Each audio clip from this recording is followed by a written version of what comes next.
Hello, everyone. This is Awesome Sauce Radio. I am Blind Out of Wonders, the comic pimp. Uh, yes, we're doing an afternoon episode on a Wednesday. Uh, this episode will not be sponsored by anyone because that's just the way we're going to roll right now. I would like to introduce a very special guest. He is the director and producer of the documentary A Lonesome Lonely Highway. He's an amazing human being, music video director. He's the reason I have the Kevin Smith cameo that I use every now and then to open up the podcast with. The one, the only Josh Roush. Yep, you're saying it right, Roush. How's it going, everybody? Cool. So, how are you today, man? Doing good, man. Doing good. Just getting my start on the day. Got my morning coffee and my Teenage Mutant Ninja Turtles cup, and ready to hit the ground running. That's awesome. Can you tell my audience a little bit about how the Lonesome Lonely Highway came to be? Sure. Yeah. The movie is Long Lonesome Highway: The Story of Michael Parks. Unless you hear Kevin push it, where he always says the Michael Parks story, and I have to correct him every time. But I started with Kevin probably 15 years ago doing like live audio for I was actually running crowd camera for Hollywood Babylon at that point, back when it was at the John Lovitz Theater. So when he started doing his movie Tusk, I was like, hey man, like, I always wanted to work on a flick, can I come along? And I became a behind the scenes cameraman. And then from there, like, I'd already known the family for a good amount of years and stuff. So it became apparent that, the star of the film, Michael Parks, who my documentary is on, that he was not getting around too well. He was like elderly in age. He had just came off of a head trauma that nobody knew about. Oh, So wow. yeah, it was really aggressive. In New York, he fell down like several flights of staircases, like right into his head. He was comatose for a few months, or maybe a month. But anyway, so like they discovered that he kind of needed help, so they pulled me from just being camera into being like his assistant, and they parked me on parks, as Kevin likes to say. So, I would just spend like hours with this old man, this crotchety ass old man who was just like, he's like, why you wear all that shit on your jacket? And I'm like, I don't know. Why are you such an asshole? And like we just got along really, really well. And he started telling me stories, and like he was friends with Lenny Bruce. He was a pallbearer for Lenny Bruce. He was friends with Oh, really? yeah. Like his pedigree of like people he knew, like is insane. Like he's friends with Martin Luther King, like, and he'd tell you a story and he'd be like, well, my old buddy Martin would say, and then like I'm like, are you talking about Martin Luther King? He's like, I said Martin, weren't you listening to me? Just like, dude, like some of the rest of us ain't led such a special life. So, like, just hearing those, like, secondhand recollections of people that meant the world to me, eventually I was like, can we do a documentary on you? And that was the initial birth of Long Lonesome Highway. Wow. That's amazing. Well, thank you. Especially since my introduction to Kevin's horror movies starts with Red State. Oh, yeah. And then, of course, the movie after that, which he doesn't like to talk about, which is Yoga Hosers. And then, but, just,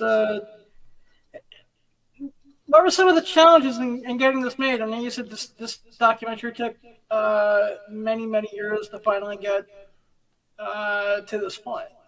Yeah, I mean, we started the idea of the documentary before he passed, and the whole idea was the reason it took so long to get off the ground.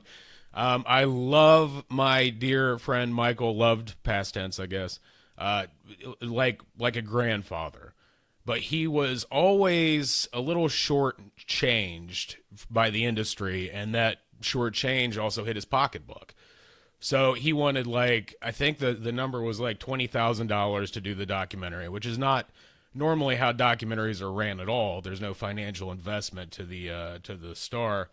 But, we tried to make that happen, and we had a money guy lined up at one point, And unfortunately, through a system of crazy stories, it fell through, and then by that point, he passed.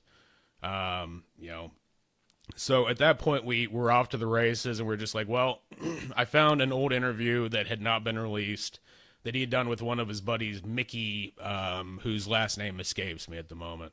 So once we got a hold of that, we knew we at least had original footage of him talking a little bit about his life and times. And other than that, it was just a matter of getting people on board and making the time work with their schedule. Because, a lot of these people are A-list, a lot of, B-list, not to quantitate that way, but just very, very busy people. And that the reason that we waited as long as we did to release this was we held out till the very last moment to get Quentin Tarantino, which unfortunately we never got. Oh, wow. Yeah, I mean, in his defense, he was in pre-production on Once Upon a Time in Hollywood when we initially approached him, so he was busy. Then we shot Kurt Russell on stage at Once Upon a Time in Hollywood, and then he was busy. And then he was in post, and he was busy. And then a pandemic happened somewhere in the middle of that. And then he had a kid in Israel, so I get it. There's no grudges held on our end. It just it sucks it didn't work out. Yeah, I guess I still have not watched Once Upon a Time in Hollywood in its entirety. I haven't either. I've long held that I'll watch his movie when he's in mine. So maybe a little grudge, just a little, but not much. Like I said, I've been reaching out to try to get him on the podcast for years. Sure. And outside of the two filmmakers that made me the man I am today, of course, Kevin. Anyone who knows me who knows that. Sure. And then, Tarantino. Let's see. I think never forget that I got a letter from my RA back in college going, you need to stop quoting Pulp Fiction every time something doesn't go to your liking here in the dorm. It's like, no. All the jokes, stop being idiots at 3 in the morning when the main vending machine is right outside my door. I'd appreciate that. Fair. So, what was it like going from making a scripted movie versus making a documentary? Well, I mean, I've done 3 documentaries, behind-the-scenes documentaries on Kevin's movies. We did one on Tusk, we did one on Jay and Silent Bob Reboot, and we did one on Clerks 3. And I started this project, Long Lonesome Highway, right after the Tusk doc, because the initial investment from Kevin is how I got most of the cameras some of the cameras I still use to this day. But it's definitely how I got my start. But it's definitely how I got my start with camera work on my own. So I really went from doing documentaries to doing narrative, and then finalizing the stuff that we had shot on Long Lonesome Highway to actually come out on DVD. That's amazing. So I think the only one of those documentaries I have not watched is the Tusk one. Okay, it's on YouTube. Technically, Jason Mewes directed it. We shot it on location. He was the host. He seemed like the brainchild, and nobody had ever done anything with the footage. So I combined it all. I was trying to make a name for myself at the time, and I edited it into a full-length documentary. So I'm technically not the director on that. Jason is, but I was the producer and I was the editor and the sound designer. That's My nice. buddy Cam did the audio for it. Tusk is the only Kevin movie I've not watched in its entirety, and it's only because I bring this up to Kevin all the time. I'll probably do it on August 3rd when I'm at the stash. His movies are not audio descriptive for the blind and visually impaired. Ah, copy. And Tusk, without audio descriptive, it's hard to follow even with dialogue at points. Copy that. That's that's something as a filmmaker that I should take more interest in, more point to make happen. Generally, by the time that it comes to that, you're already through post production and you've ran out of money. So I know we don't have. I know Wrong Reasons is terrible in that way. mean, So I know there's apologies. a lot of like a lot of organizations that just donate the the money to get your movies put in audio descriptive. Oh wow, I'll have to look into that.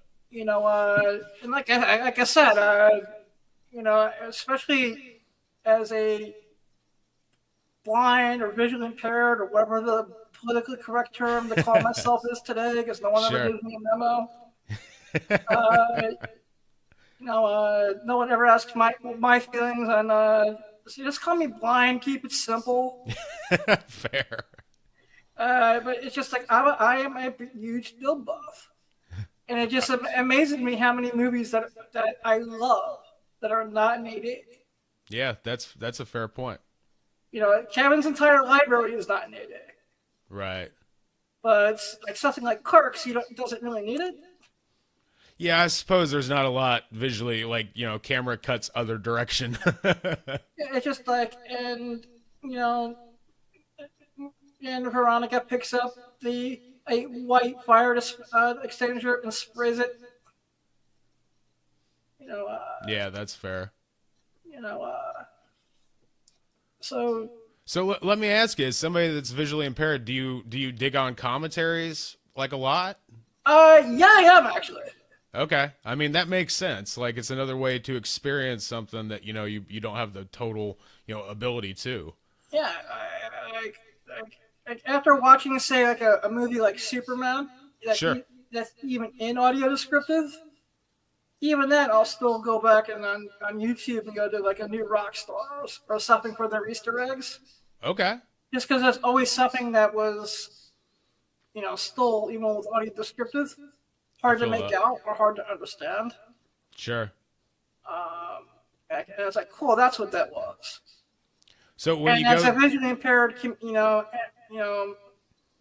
someone who's a comedian and a podcaster, um, gives me some insights on how to write a screenplay, how to, you know, maybe set up something in my head Sure. when I don't have sighted help.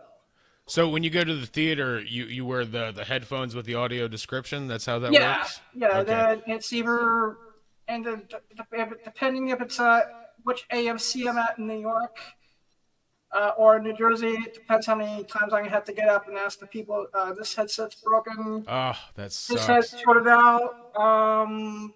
You know, always a pain in the ass. Yeah, we were working with some of that tech because I own 5% of Kevin's Theater in New Jersey. So I spent like an entire summer there working on the tech, and like it is definitely something that I think a lot of theaters do just to check that box of requirements. I don't think they take a lot of pride in it, and No, that's something we were working towards fixing. I know what the only time I went and I said, "Get me the manager now." Whose dick do you have to suck to get working headphones? Was during Rental Sure. Last Dance. Okay. To the point where we're so sorry you didn't enjoy your movie. And they wanted to just like throw me like free popcorn buckets and Ugh, it's not the same. as It's an not what you're apology. there for. You know, I was like, that's because there was a record of like 4 headsets. Right. Right. You know, Well, I'm sorry, dude. That's tough. Like, especially as somebody that loves film so much, I can't and imagine. that was one of the times I didn't go there with any friends, any family Oh, to go sure. see a So you got movie no where I could just watch it resources. and be like, what That happened? makes sense. Yeah. I'm sorry. That sucks. It is Also, what fuck it is. AMC anyway. Yeah, it's AMC for crying. I still have to pop my Smodcastle Cherry. Okay. Okay. Unfortunately, even though I live in the New Jersey area, it's still like almost 2 hours away from my house. Sure. Sure. Well, when you do go, hit me up because I know Steven who runs the theater. He runs the tech. Ernie says he runs the theater. He doesn't run shit. Steven actually runs the theater. All right, And I'll make sure everything's like ready to go for you. you know, sometimes I wonder, who's really in charge there, if it's Ernie or Ashley. I'll let them fight that out. I'm going to say Steven's in charge. Exactly, and I've had Ernie on the podcast like twice. And he's next time if he ever hears that, he's gonna beat my ass. He couldn't beat shit. Because I can get Ashley right away. She'll usually just tell me, you know, well, yeah, that's already sold out. See you next time. Sure. You know, but like I said, I still because I actually do want to talk to them about pitching them an idea for a special presentation on White Chicks. Oh, okay. Cool. Because I just was talking to Maitland Ward at a comic book convention. White. You said White Chicks. Yeah, Didn't Andy write that? you think I so? think I think Andy McElfresh wrote that, if I'm not mistaken, which I could be, but I'm pretty sure when I was originally working with him, I was like, wait, hold on, I was looking at your IMDb. Did you write White Chicks? I'll have to go back and look at that because I was because a comic book convention near me we did a White Chicks reunion with Maitland Ward and DeBeck, and there. I was like, yeah, man, if you guys, I know a movie theater if you guys want to do a reunion with a screening of the movie. Hell yeah. And of course, I'll have to, like, chasing down Ernie is the pain in the ass. Sure. You know, but, you know, what do you think are some of the interesting stories about Michael that the audience is going to super enjoy once they watch the documentary? I mean, you know, as much as, and we try to, it was weird because like a lot of his like stories that he had, I felt would be inauthentic to try to tell through somebody else's mouth. Mm-hmm. So some of the ones we have, it's his son James that does it. And it's, you know, stories, it's less of Michael's stories and more about James, his involvement in those stories. Like, I didn't want to just like have somebody like Kevin tell me about the time that, you know, Michael sat us down and talked to us about Martin Luther King. Like, that just felt inauthentic. Mm-hmm. So we tried to keep it all geared towards more like Michael's acting career, and it almost plays as like a greatest hits of like some of his performances. But like some of it, I mean, he was some of the stuff we didn't get to use is I have like full albums of unreleased music of poetry he recorded, of jokes. Oh, wow. Some very un-PC, culturally inappropriate jokes. Yeah, I was gonna say how scale of 1 to 10, how counselor culture friendly is. I mean, by getting canceled are some of that stuff. I mean, if getting canceled 100% is a 10, they verge on a 7. Like, oh, okay. So some of the lesser ones are like Okie jokes, like Oklahoma jokes, like back in the day where I guess like you know, you made fun of Okies. I guess that was a thing. Okay, like I said, it's the same reason why you can't find a full episode of Bugs Bunny to save your life on YouTube. Yep, truth. Well, plus Max ripped them all down, so that sucks. Well, that's why you only get like the first like 2 minutes or the last like 1 second of the most inappropriate, most insensitive thing, but it was appropriate back in the 40s time. Right. That's awesome. You know, so you know, you said you set up a lot of the tech on Smart Castle. Yeah, I would say that that's an accurate description. For anyone who hasn't been to Smart Castle yet, tell them what the experience of being at the Smart Castle cinemas would be like. Well, I mean, you walk in and I say this with love. He's one of my best friends. It's the fucking Kevin show. Like he's on the outside, he's on the inside, he's everywhere on the inside. Half the time you can find him living or staying in the apartment above. So like it's nothing but that man's face constantly plastered every 2 feet. Now, a lot of people love that, and I think it's really great. But like if you're looking for like a place where you can really feel at home in the View Askew universe, that's the place. It's got his mug everywhere, but it's got, you know, some original costumes sometimes. It's got the original artwork from Mallrats done by that artist's name is going to escape me, but he's a huge deal and he's done posters his entire life. Damn, I hate Drew myself Hayes? for that. Drew, yes, thank you. Excellent call. I know that he's having health issues, and his wife has been, posting stuff every so often. Oh, I hate to hear that. Yeah, it's brutal. And I just found my Lots movie poster the other day, so. Oh. But also like, you know, there's like a Jay and Bob rule rundown before the movie starts, and it's like, Jay and Silent Bob taking you through the ramifications of breaking the rules at Smodcastle Cinemas. If you're a Kevin fan, it's just like, it is like if you've been to an Alamo Draft House, it's like his version of it. Like there's original posters on the walls, there's original artwork, there's like rare UK Dogma posters, rare I think German Dogma posters, a lot of collections of articles from Kevin's like breaking through in the 90s. If you're a Kevin fan, it's an absolute wondrous place to be.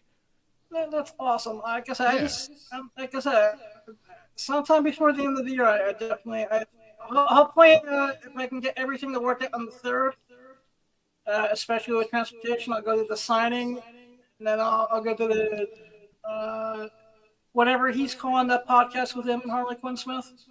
Oh, yeah. Something about a dick. Something beardless, dickless, something yeah, like that. beardless, dickless me. That's what it is. Yeah. I guess they're doing a live doing of that and a screening of Yoga Hosers. Yep. So I guess I just gotta, public transportation. I just gotta make sure that everything lines up and all that. Sure. I was Harley's bodyguard on Yoga Hosers. Nice. I also sliced the tip of my thumb off on that movie. Do you have any fond memories of the making of Yoga Hosers? Yeah, I mean, I as I just mentioned, like I was making her a tea, and I put my knife back in my pocket, and I was in a rush, and I did it wrong, and I clipped the tip of my thumb off, like a good Ouch. like a good chunk, enough to where it's just like, oh, I gotta talk to somebody about this. So I threw a paper towel on it, and I ran up to the set medic, and they were in the middle of a shot, and I was just like, don't make a big thing about this, but I need your help. And I pulled it off, and it was just a gush of blood that came out, and he was like, oh my God. And they're like, cut, who's talking on set? And I was like, God damn it, dude. I literally said, don't make a big thing of this. They tried to get me to go to the hospital over it. I just threw some super glue on it, and it ended up fine. I don't have a finger or thumbprint on that part anymore, which is kind of interesting. Oh, wow. But yeah. Now, there was a lot of good times on that set. There was a lot of hard nights, too. I remember we did close to a 20-hour day one day because we were, like, getting towards the end and we didn't have more days to shoot and we had to knock stuff out. I think it was with the big hockey monster because Kurtzman was on set at the time. Yeah, there's tons of good memories on all the sets I've been on. So I don't understand the hate for the movie, or even why Kevin always, that's like the second movie he trashes the most right after Jersey Girl in that order. Jersey Girl is my favorite of his movies. He's just wrong on that. It's one of Carlin's best performances ever as an actor. Yep, agreed. And I guess I watched a couple weeks ago. The ending between Affleck and Carlin, it just, if it doesn't make you cry, you're not human, man. That's true. I saw that movie in theaters on opening weekend. That movie is great. I actually stole a Jersey Girl poster from my local Middletown, Ohio DVD rental back when that was a place. And it had a corner missing. And when I went to go meet Kevin and play poker with him, I had him sign it. He's like, we have 100 of these like in the back room. Do you want a new one? I was like, nah, man, this is the one I like stole from like the wall of the DVD rental house. Like, no, I want you to sign this one. I still got it. That's awesome.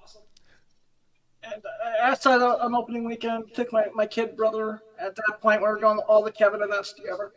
And nice.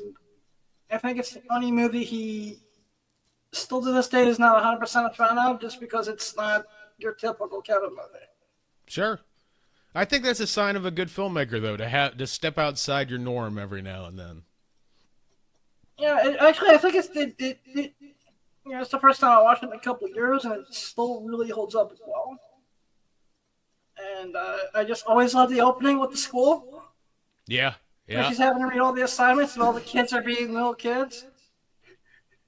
And then as soon as Gertie comes up, it's just like, now the movie started. Yeah, I mean, finding, I think her name was Raquel Castro, finding a child actor that can carry a movie on her own, damn, that's an accomplishment in and of itself. Yeah. forgive me for forgetting the title of the movie, but what was it like making your punk rock movie? Oh, Wrong Reasons. Yeah, wrong Um, rhythm. it was probably one of the hardest things I've ever done in my life. I know, I mean, without a doubt, it was. Like we wrote it. I wrote it over 10 years before we shot it. We finally got the financing together. Then COVID happened. We shot during the tail end of COVID, and seeing as how we were like a SAG production, we had to be up and up, and like we had to test people 3 times a week. We had to have like minimal crew on set. We were one of only 2 productions shooting on that level in LA at the time. And like, the COVID thing, like that testing, I think it came to about a quarter of the money that we had. We got 92K raised to make the movie. A quarter of that went to COVID testing. So like we were already struggling to Wow. make ends meet. Like we were struggling to make like this thing happen, and then boom, they slashed 25% of what you got resource wise away from you. It was a Herculean feat. I'm not saying it's a good movie, but it was damn hard and well earned to get done. It's an enjoyable flick. Oh, thank you. Appreciate But that. there's a reason there's another reason I brought it up because one of ways you raised a little bit of coin was the The uh, Kevio. cameos. Yeah, yeah, yeah. And the only reason Awesome Sauce Radio can open up from time to time with, this is Kevin Smith, blah, blah, blah. Uh, just because I bought one of those. Well, thank you for your support. And I just want to thank you because right now I think that's the closest I'm ever going to get to having Kevin on here. Copy that. Yeah, So no, that was we looked at Cameo and we're just like, oh, like Kevin could do cameos. We're just like they take 15 to 20% off the top. That's our money. Fuck them. They don't get that. So like we just opened up like a rinky dink website, I think on Square, and depending on how quick you needed it, like we had different tiers that we could do, and gave Kevin a teleprompter so that he could look down the barrel and just rattle these things off. It was such a sweet move for him to like donate his time in that way, and I think that alone raised like a third of the budget.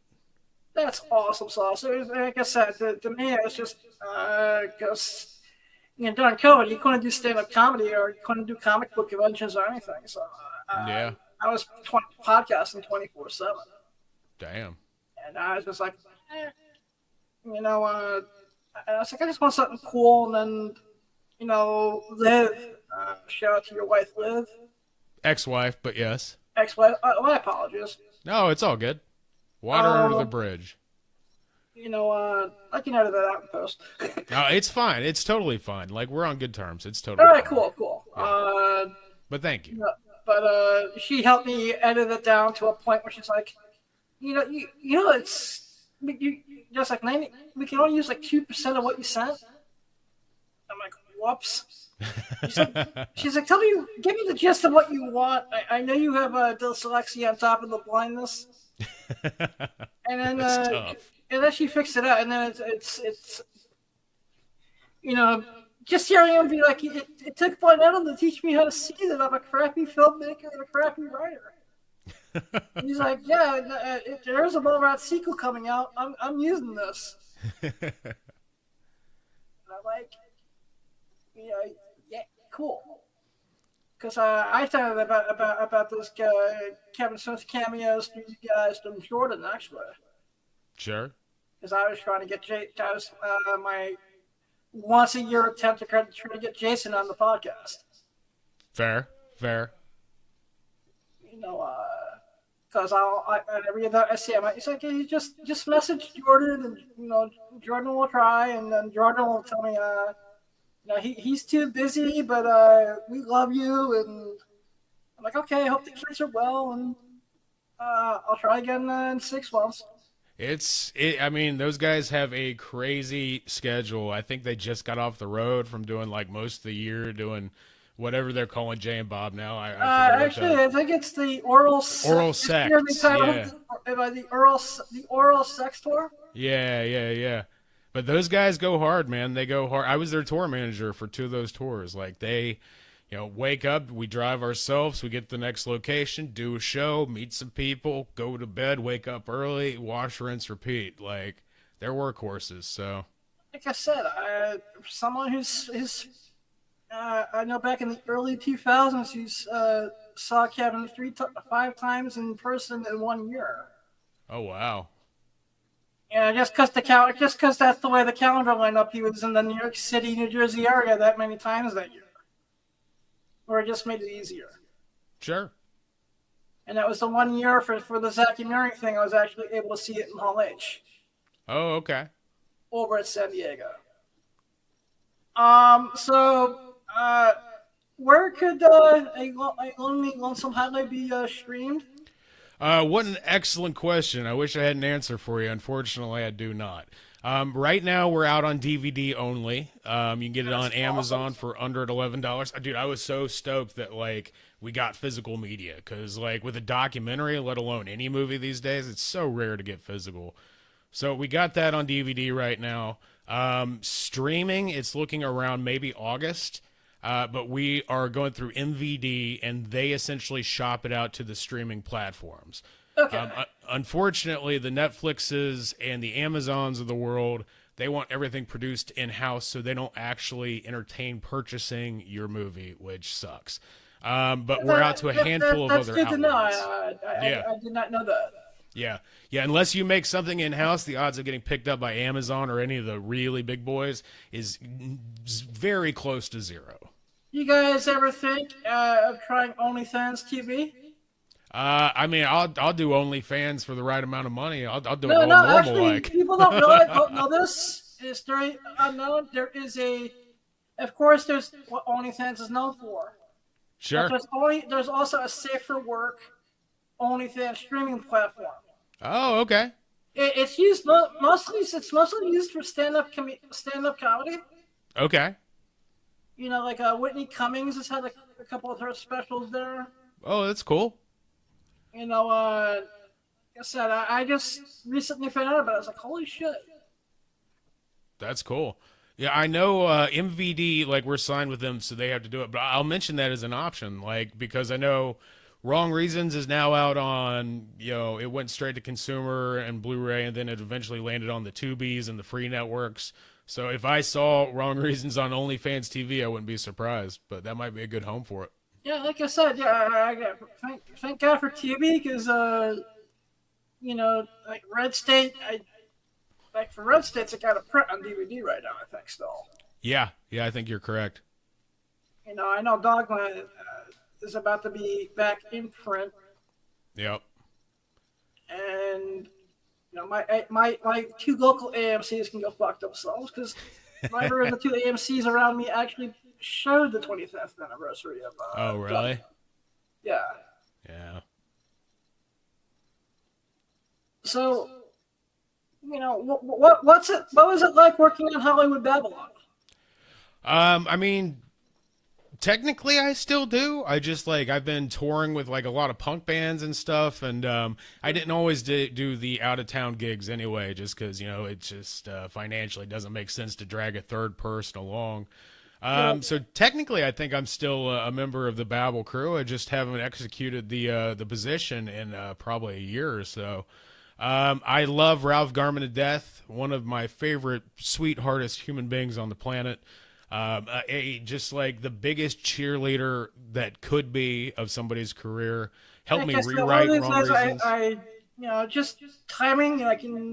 I've been dealing with a lot of health issues this year, so reaching out to getting guests has been a little less than I'd like it to be in 2025. Sure. I would love to get Ralph on just to talk about Adam West. Well, send an email to me and I'll forward it to him. But I can't make promises. I know he too is a busy man. That's true. I mean, it's like I said. I always try to go through official channels when possible. So sure. This way IMDb is earning the $22 a month that they get. Fair. Me too, but I feel that. Yeah, like I said, I was like the other day. I was like, hey, I do have the. I was like, why am I gonna search Facebook for 3 hours? I was like, yeah, IMDb Pro. It's true.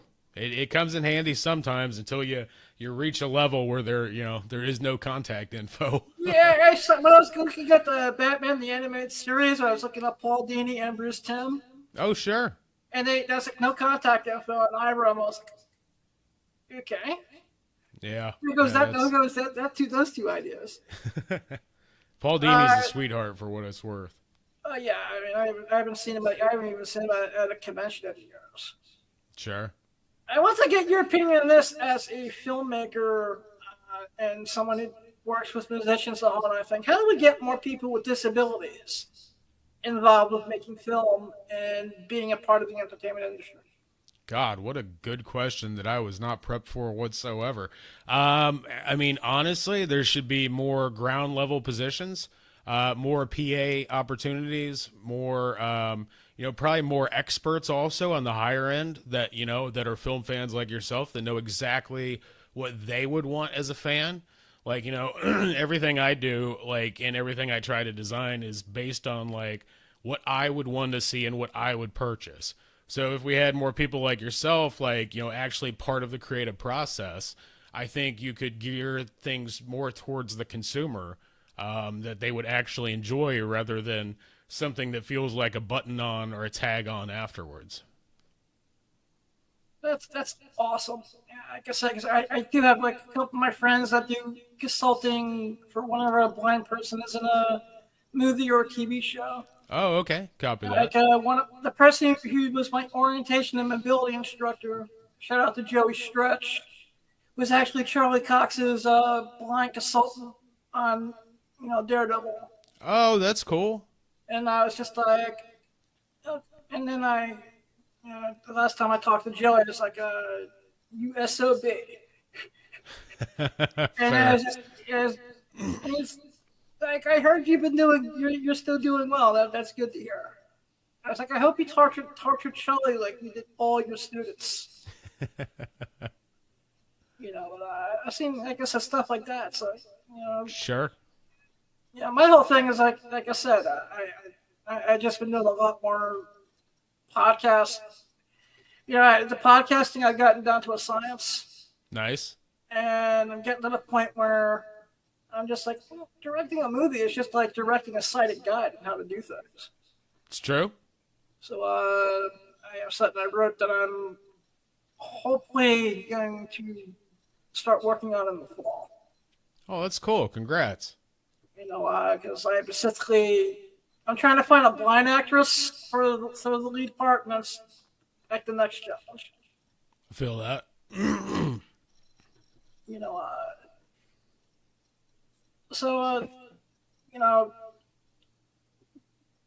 What were some of the what do you feel where the entertainment industry is going in the next couple of years?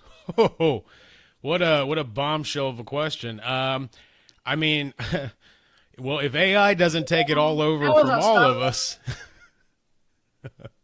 I don't know. Like, honestly, Netflix can't keep doing these huge budget productions for, the people that watch it on a screen that's 4 feet big and keep turning out like. Depending on the size of your phone. What's that? Depending on the size of your phone, yeah, totally. 100%. I know someone who watches everything on their watch. That's insane to me, but fair. Like, I'm sure. Okay. I was like, you know what? That's insane. But they're turning out these huge budget productions that are designed for a 4-foot, 5-foot screen, and it doesn't seem like they're giving them enough time to write it because, like, the Old Guard 2 just came out to abysmal ratings, and that thing cost a small fortune. They put an Old Guard 2?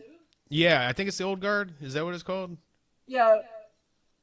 But either way, I hope, I'm a bit of an anarchist. I hope the whole damn thing implodes and gives people, that are shooting small stuff a bigger chance. Because it makes a lot more sense to me to make 64 $1 million features than one $64 million feature when you're not even going to write it well to begin with. So I would like to see, I hope I see the whole damn thing implode and cater. No, I'm with you. Even some of their original series, it seems like you're waiting 2, 3, 4 years before the next season. Sure. Yeah, 100%. I never thought I'd see the Stranger Things on Broadway before I would see the last, the final season. Yeah, But it's no. a bit of a nut kick for sure. Yeah, uh, have you seen? Are you going to be seeing Superman at all this weekend? Yeah, I got my tickets for 2 p.m. tomorrow in IMAX. I actually just I'm taking up a side lighting gig to pay the money that we still owe on Long Lonesome, and I got to light the Superman after party the other day with my buddy. So like I got to see like some of the imagery and stuff. I haven't seen the flick. I'll see that tomorrow. But like it was cool just being around like huge like 20-foot things with just the new Superman insignia to where like you can see the texture and the detail and stuff. It was That's really cool. awesome. I saw it last night with the that was the first time where I said, yes, I love having an Amazon Prime account now. Oh yeah, you got in on the earlier screening. How was it? Yeah, What was yeah. that? I mean, by the seat of my pants, that's all they had left was wheelchair seats. Okay. And then if I talked to a friend of mine, I was like, you want to go see Superman tonight? I need a person in a wheelchair. Smart. And then he looked around and goes, yeah, we can do that. Hell yeah. And it was one of you're in, I'm not going to, this is all I'll say. This is the best DC comic book based movie in about 25 years. I mean, that's not a high threshold, but I'm looking forward to it. Like, did it feel like the Justice League animated series? Because that's what it looks like. Yeah, to me, it felt like a living, breathing comic book. That's what I want. That's what I want from DC. I don't want them to go realism, the hard streets level. I want to see Justice League animated, like in real life. I'm sure this isn't really spoiling anything, but like, for example, Nathan Fillion as Guy Gardner. Yeah. It felt like it leaped right off the comic book page. Oh, that's great. And just watching things like, interaction between Crypto and Superman is just amazing. And this may be the best live-action Superman since Christopher Reeves, as far as acting. Wow, that's a hell of a statement. I mean, I'm a huge James Gunn fan, unabashedly. Did not love his take on Suicide Squad, but I don't think that's any fault of his. I think that's because the even lesser version came out 2 years before that. Like, Peacemaker season 2 is right around the corner. Oh, can't wait! Can't wait. Like I said, and hopefully, right.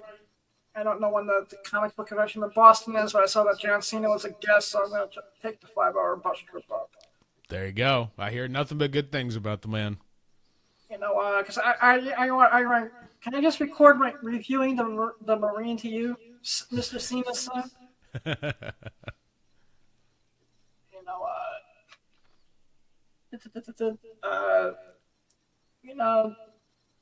Do you have any funny Kevin stories? Funny Kevin stories. Let's see. I mean, I spent a good time living with him in the apartment above the theater when we were getting it running. And literally just like my favorite times with him were once the main theater one shut down, Steven installed a system that essentially lets us play anything we want off an iPad.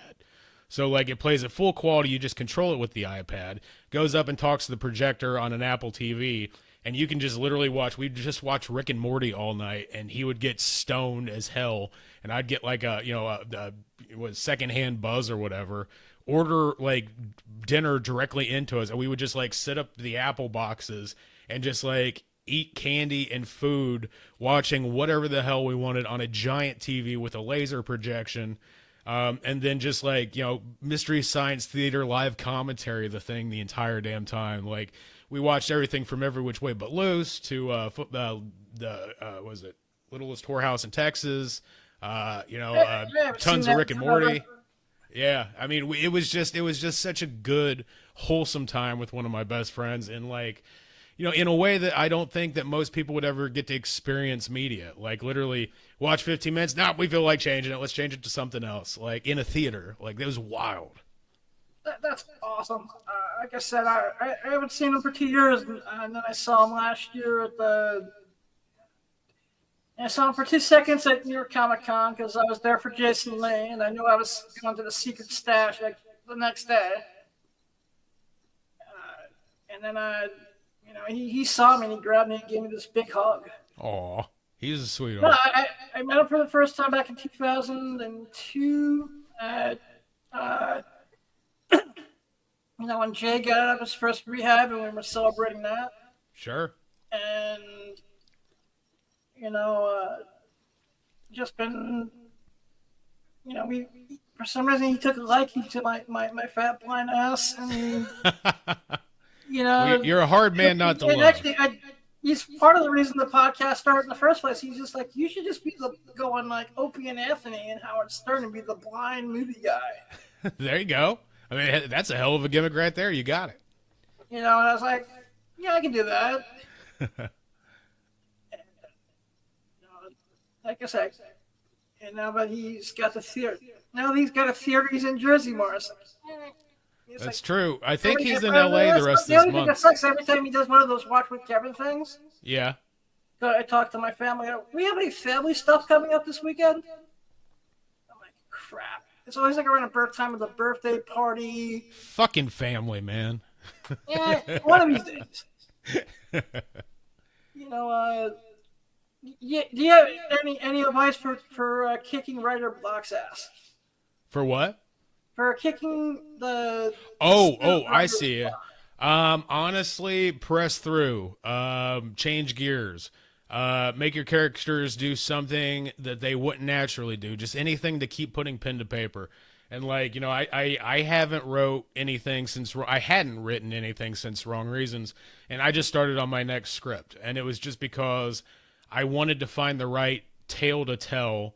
And since then, I've done like 30 music videos. I've done like a ton of stuff. Like I've been active, but specifically writing, I wanted to wait till I had the right story to write down. And I think I finally cracked an idea that is something that is logistically possible, fiscally possible, and would be entertaining to me. I don't know how much other people will dig it, but like honestly, I think all anybody can do is write to make themselves happy, and if you can accomplish that to make something you would want to see as a fan, mission accomplished. That is an amazing piece of advice. Where can my audience follow you online?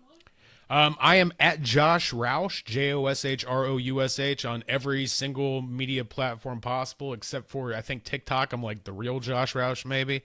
My website is anticurrent.com, ANTICURRENT. And you can look at the latest info for the Michael Parks documentary on parksdoc.com. I update it every time we have something to update.